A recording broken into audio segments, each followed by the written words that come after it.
আলাইকুম ওয়া রাহমাতুল্লাহ ওয়া বারাকাতুহু। দেশবাসী, আমার জীবনের কিছু চিন্তাধারা এবং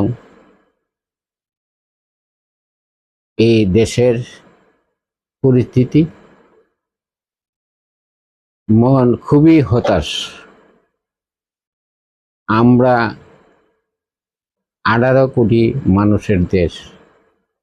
এই দেশটা তো আমরা সবাই আছি মিলেমিশে, কিন্তু এই দেশের মধ্যে এখনের যে পরিস্থিতি দাঁড়াইছে, এই পরিস্থিতিতে দেশ কি হালে আছে, দেশ কেমনে চলে? ক্ষমতার জন্য দেশকে বিক্রি করা, ক্ষমতার জন্য সাধারণ গরিবরে কষ্ট দেওয়া, এটা তো কোনো মনুষ্যত্ব হইতে পারে না। যারা রাজনীতি দল করে, যারা নেতারা আছে এবং যারা মেটিকুলাস ডিজাইন করে, তারা কিভাবে জাতির সাথে বেইমানি করে, এই জিনিসটা আমার বোধগম্য নয়। কারণ আমাদের জন্মভূমি খুবই সুন্দর, তার মানুষও অনেক সময় জেগে উঠে, আবার সুন্দর মন দিয়ে চলাফিরে করে। কিন্তু রাজনৈতিক নেতারা তারার মনটা সুন্দর করতে আমার জীবনে আমি দেখছি না। একদল আর দলের পিছনে লাগিয়ে থাকে।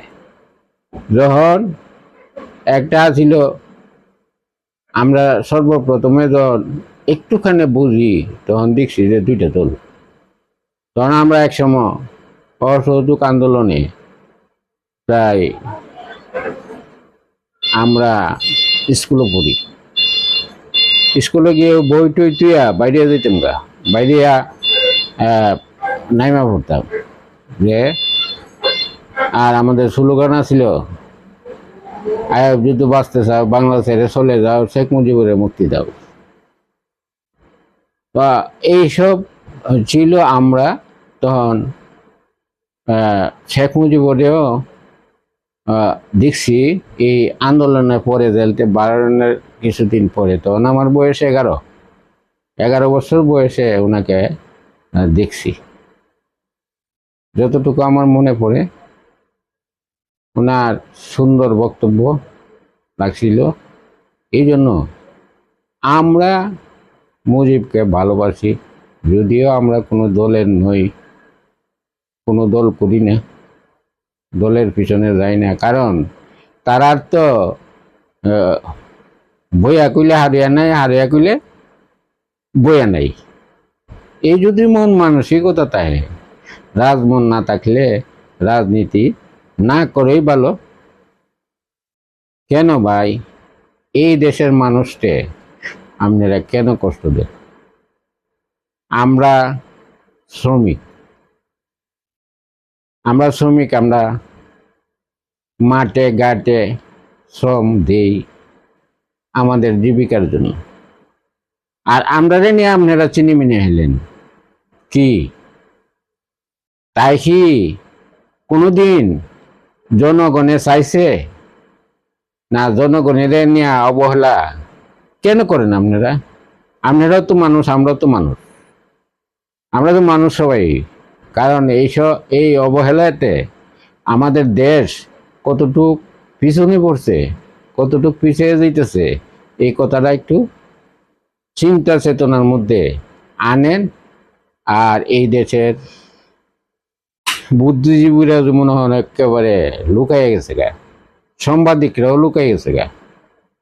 আমি বুঝতে পাই না কয়েকজন ব্যক্তি ছাড়া আর কই মুখ খুলতে দিই না। আর এই রাজনীতি না করলে কিও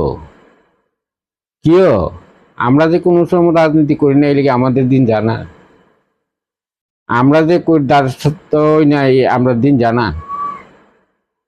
আমরা যে শ্রম দিয়া চলতেছি, আমাদের কি কোনো অসুবিধা আছে?